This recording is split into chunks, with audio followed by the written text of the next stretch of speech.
Hello दोस्तों, नमस्कार। एक बार फिर आपका स्वागत है आपके अपने YouTube channel sir study point पर। दोस्तों, फिजिकल एजुकेशन से रिलेटेड एक बहुत ही महत्वपूर्ण वीडियो लेकर आया हूं, जो कि हमारे एग्ज़ाम टीजीटी पीजीटी के लिए बहुत ही महत्वपूर्ण है। तो दोस्तों, आज का अपना वीडियो हम इस वन लाइनर क्वेश्चन के साथ शुरू करते हैं, जिसमें हमारा आज का पहला क्वेश्चन है। दोस्तों, थोड़ा इसका जो ब्राइटनेस कम आया है, तो मैं आपको इसको समझाते हुए चलूँगा किस तरीके से क्वेश्चन है। दोस्तों, क्वेश्चन इस तरीके से पुटअप कर सकता है कि जनसंचार माध्यम में सम्मिलित है। दोस्तों, जो जनसंचार होता है या जो प्रचार का माध्यम होता है, उसमें क्या सम्मिलित होता है, क्वेश्चन बहुत बार पूछा है। तो दोस्तों, उसके अंतर्गत टेलीविज़न आता है, न्यूज़पेपर से आता है और रेडियो आता है। तो तीनों जो चीज़ें दोस्तों, ये जनसंचार माध्यम से रिलेटिव हैं और इनके वर्क जो है अपने तरीके से विभिन्न प्रकार के होते हैं।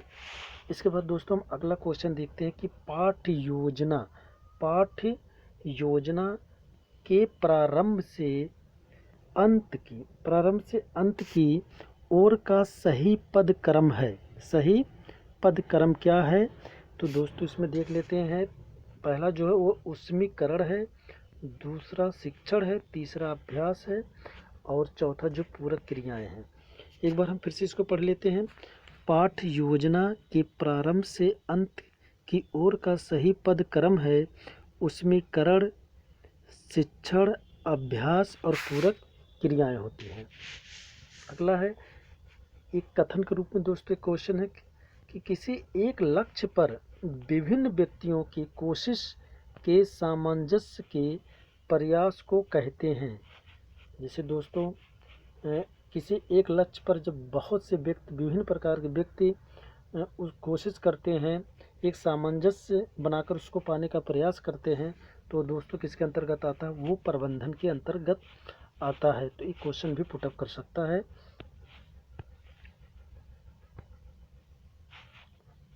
आगे देखते हैं दोस्तों, हम ग्राफ के क्षैतिज अक्ष, जो ग्राफ होते हैं उसके क्षैतिज अक्ष जिसके साथ स्वतंत्र चर के अंकों को रखा जाता है, वो क्या कहलाता है? दोस्तों, क्वेश्चन पूछ सकता है कि ग्राफ के क्षैतिज अक्ष जिसके साथ स्वतंत्र चर के अंकों को रखा जाता है, वो क्या कहलाता है? तो बस आपको याद करना दोस्तों, वो कहलाता है भुज।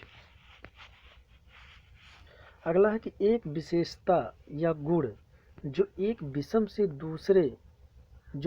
से दूसरे विषय के लिए बदल जाते हैं, वो क्या कहलाते हैं? क्वेश्चन इस तरीके से पूछ सकता है कि एक विशेषता या गुण जो एक विषय से दूसरे विषय के लिए बदल जाते हैं, वो क्या कहलाते हैं? तो दोस्तों, कहलाते हैं चर।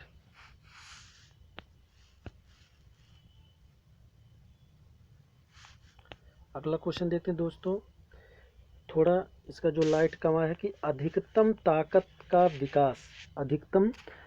का विकास 16 से 18 वर्ष आयु से प्रारंभ होना चाहिए, क्योंकि इसी में बालक युवावस्था में प्रवेश करता है। तो क्वेश्चन इस तरीके से पूछ सकता है कि अधिकतम जो ताकत का विकास होता है कितने वर्ष की आयु के अंतर्गत होता है? तो आप इसको ध्यान से पढ़ लीजिएगा, 16 से 18 वर्ष के अंतर्गत होता है। अगला है दोस्तों, शिक्षण की प्रभावात्मकता की माप की जा सकती है। क्वेश्चन पुटअप कर सकता है शिक्षण की जो प्रभावात्मकता होती है उसकी माप हम कैसे कर सकते हैं? तो दोस्तों, उसकी हम माप कर सकते हैं अच्छी विषय वस्तु पर। जब अच्छी विषय वस्तु जैसी होगी उसका वैसा ही मापन होगा।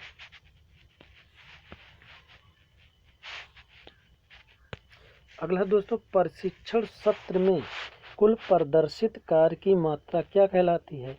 दोस्तों, प्रशिक्षण सत्र में कुल प्रदर्शित कार्य की मात्रा वह मात्रा कहलाती है जिसको हम क्वांटिटी के नाम से भी जानते हैं। तो प्रशिक्षण सत्र में कुल प्रदर्शित कार्य की मात्रा क्या कहलाएगी? दोस्तों, मात्रा ही कहलाएगी। अगला हमारा है सही नियंत्रण चक्र का क्रम क्या है? सही नियंत्रण चक्र का क्रम क्या है? तो दोस्तों, पहला हो जाएगा क्रिया, दूसरा दोस्तों फीडबैक, तीसरा जो होगा मूल्यांकन और चौथा जो होगा समायोजन होगा। बहुत इंपॉर्टेंट है क्वेश्चन दोस्तों, इसको ध्यान से पढ़ लीजिएगा।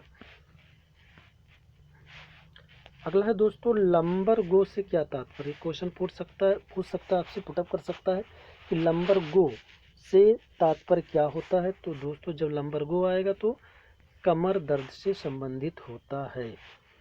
अगला है, कंट्रास्ट बाथ में सबसे पहले किसका प्रयोग किया जाता है। तो दोस्तों कंट्रास्ट बाथ में सबसे पहले ठंडे पानी का प्रयोग किया जाता है।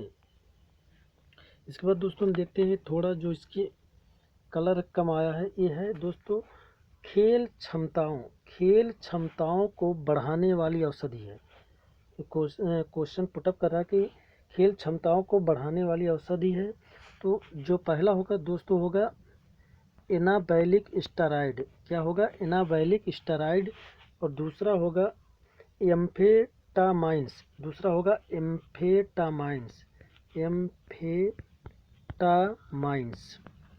और तीसरा जो होगा दोस्तों होगा एंडोस्टेनेडियोन।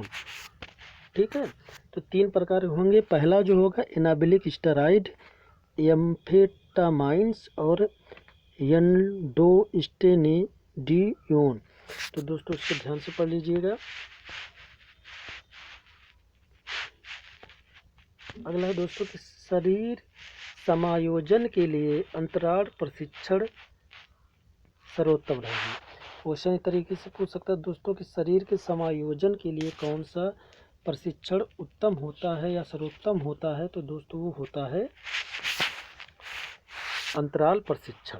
अगला है दोस्तों, सेट के आदेश पर स्प्रिंटर होता है। जब सेट का आदेश होता है, जब एथलेटिक दौड़ने का प्रयास करता है तो सेट के आदेश पर जो एथलीट का शरीर होता है वो क्या होता है, अस्थिर संतुलन की स्थिति में होता है।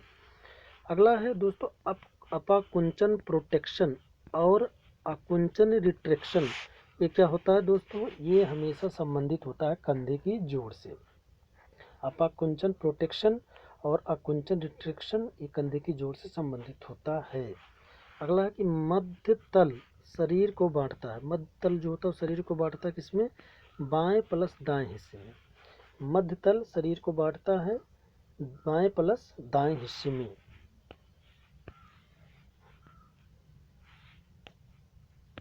अगला है कि टाइफाइड की उद्भव अवधि है। क्वेश्चन पूछ सकता है कि जो टाइफाइड होता है उसकी उद्भव अवधि कितनी होती है। तो दोस्तों होती 1 से 2 सप्ताह में इसके लक्षण नजर आने लगते हैं। अगला है आयरन हीमोग्लोबिन के निर्माण में सहायक होता है। क्वेश्चन पूछ सकता है कि आयरन जो होता है उसका वर्क क्या होता है। तो वो हीमोग्लोबिन के निर्माण में सहायक होता है। अगला है दोस्तों जिंक इंसुलिन की उत्पादन में सहायक होता है। जिंक जो होता है इंसुलिन के उत्पादन में सहायक होता है। सोडियम का वर्क देखते हैं, ये तंत्रिका तंत्र की कार्यप्रणाली में सहायक होता है। सोडियम जो होता है तंत्रिका तंत्र की कार्यप्रणाली में सहायक होता है। अगला दोस्तों आयोडीन जो होता है वो थायराइड का सुचारू रूप से क्रियान्वित करता है। क्वेश्चन ऐसे भी पूछ सकता है कि थायराइड का सुचारू रूप से क्रियान्वयन कौन करता है। तो आयोडीन होता है। अगला दोस्तों कुछ पुस्तकें हैं जो उनसे संबंधित होती हैं या कुछ नियम हैं उसको हम देख लेते हैं क्या क्या है दोस्तों। है social contract theory of play. Social contract theory of play ये जो संबंधित दोस्तों प्लेटो से संबंधित है, मिलान में की टाइप में पूछ सकता है। और अगला कैथारिस थ्योरी ऑफ प्ले ये किससे संबंधित है, अरिस्टोटल से संबंधित है। Self expression theory of play ये बर्नार्ड एस मसन से संबंधित दोस्तों।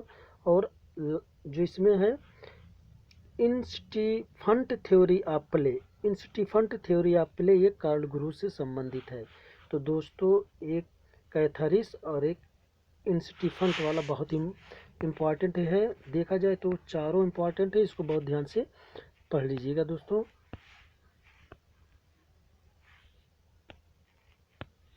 अगला है कि विस्तृत अंतराल विधि में तीव्रता होती है।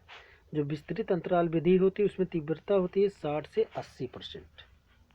अगला है दोस्तों खेल चिकित्सा कांग्रेस का गठन किया गया। खेल चिकित्सा कांग्रेस का गठन किया गया है? कहाँ किया गया? सेंट मारिज स्विट्जरलैंड में। ये क्वेश्चन भी इम्पॉर्टेंट है।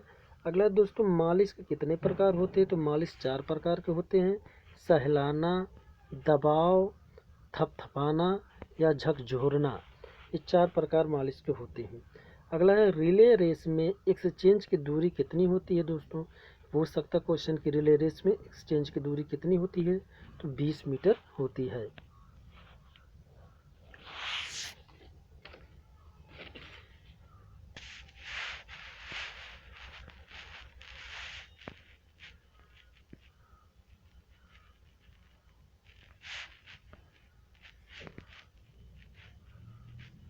देखते हैं दोस्तों, क्वेश्चन पुटअप कर 4x100 मीटर रिले रेस का एक्सेलरेशन जोन चिन्हित किया जाता है, किस रंग से चिन्हित किया जाता है? ये क्वेश्चन पुटअप कर सकता है। तो दोस्तों ये नीले रंग से चिन्हित किया जाता है। अगला दोस्तों, डिस्कस के जो केज का आकार होता है अंग्रेजी के किस अक्षर के समान होता है? ये क्वेश्चन पूछ सकता है दोस्तों कि डिस्कस के केज के आकार जो होता है वो अंग्रेजी के किस अक्षर के समान होता है? तो ये यू अक्षर के समान होता है। आगे देखते हैं दोस्तों, अगला है, हैमर थ्रो के केज की ऊंचाई होती है। दोस्तों जो हैमर थ्रो होता है उसके जो केज होता है उसकी ऊंचाई कितनी होती है दोस्तों? तो उसकी ऊंचाई जो होती है 7 मीटर। बहुत ही इंपॉर्टेंट क्वेश्चन है दोस्तों। अगला है, ऊंची कूद में क्रॉस बार की लंबाई होती है। ऊंची जो कूद होती है दोस्तों उसमें क्वेश्चन पूछ सकता है कि ऊंची कूद में क्रॉस बार की लंबाई कितनी होती है? तो ये 4 मीटर होती है। ध्यान से पढ़ लीजिएगा। अगला है दोस्तों लास्ट क्वेश्चन की, ऊंची कूद में प्रतिभागियों की संख्या। क्वेश्चन कह रहा है दोस्तों कि ऊंची कूद में प्रतिभागियों की संख्या 8 या 8 से कम हो। 8 या 8 से कम हो। इससे अगर कम होगा तो कितने ट्रायल दिए जाएंगे?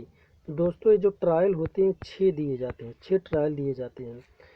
कई बार क्वेश्चन पूछा कि यदि ऊंची कूद में प्रतिभागियों की संख्या 8 या 8 से कम हो तो ट्रायलों की संख्या 6 होगी, 6 ट्रायल दिए जाएंगे। इस प्रकार दोस्तों आज का हमारा वीडियो यहीं पर समाप्त होता है।